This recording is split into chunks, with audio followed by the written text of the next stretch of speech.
সালাত মানে কি? নামাজ। এই 10টা আয়াতের মধ্যে দুইবার সালাতের কথা বলা হয়েছে। একবার 2 নম্বর আয়াতে ওয়াল্লাযীনা হুম ফি সালাতিহিম খাশিউন, যারা খুশু খুজুর সাথে নামাজ পড়ে। আবার শেষের দিকে বলা হয়েছে ওয়াল্লাযীনা হুম আলা সালাতিহিম মুহাফিজুন। তো খাশিউন আর মুহাফিজুন দুটো কথা এখানে, মানে নামাজটাকে হেফাজত করতে হবে এবং খুশু খুজুর সাথে আদায় করতে হবে। হেফাজতটা মানে কি? 5 ওয়াক্ত সালাত নির্দিষ্ট ওয়াক্তে নবী সাল্লাল্লাহু আলাইহি ওয়াসাল্লামের তরিকায় আদায় করা, এবং খুশু খুজু অর্থ হচ্ছে বিনয়ের সাথে, ভীতির সাথে, মনোযোগের সাথে আদায় করা। 3G 4G নামাজ চলবে না। সালাতে চেষ্টা করতে হবে, যদি সফরে না থাকেন বা কোনো অসুস্থতা না থাকে, কোনো ওজন না থাকে, জামাতে পড়ার জন্য।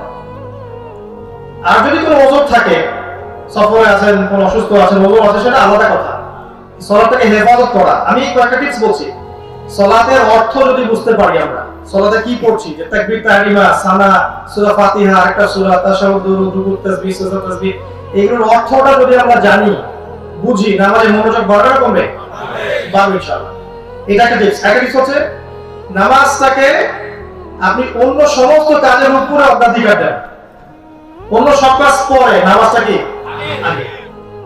আরেকটা কাজ করতে হবে, সেটা হলো যে নামাজের সূরাগুলো আমরা পড়ি, এগুলোকে পরিবর্তন করে, চেঞ্জ করে করে পড়ার চেষ্টা করেন। সবসময় যদি একই সূরা পড়ে যান, নামাজের মনোযোগ কমে যাবে, জানেন? চেঞ্জ করে করে পড়েন, মাথাটাকে ব্যস্ত রাখেন। মাথা যখন ব্যস্ত থাকবে, আপনার মনোযোগটা বাড়বে। এই কয়েকটা টিপস বললাম। আর নামাজটাকে সুরলিত কণ্ঠে, ধীর স্থির ভাবে, রাসূল সাল্লাল্লাহু আলাইহি ওয়াসাল্লামের তরিকা মোতাবেক স্থিরতার সাথে আদায় করুন। তার আমার কিচ্ছু নেই, কারণ পৃথিবীতে আমরা আসছি কি জন্য? ওমা খালাকুল জিন্না ওয়াল ইনসা ইল্লা লিয়াবুদুন, আমি জিন এবং মানুষকে শুধুমাত্র আমার ইবাদত করার জন্যই সৃষ্টি করেছি। এটাই তো কাজ আমাদের। তো বাকি কাজ আগে না নামাজ আগে? আল্লাহ তৌফিক দান করুন আমরা সবাইকে, আমরা 5 ওয়াক্ত নামাজ জামাতের সাথে আদায় করব।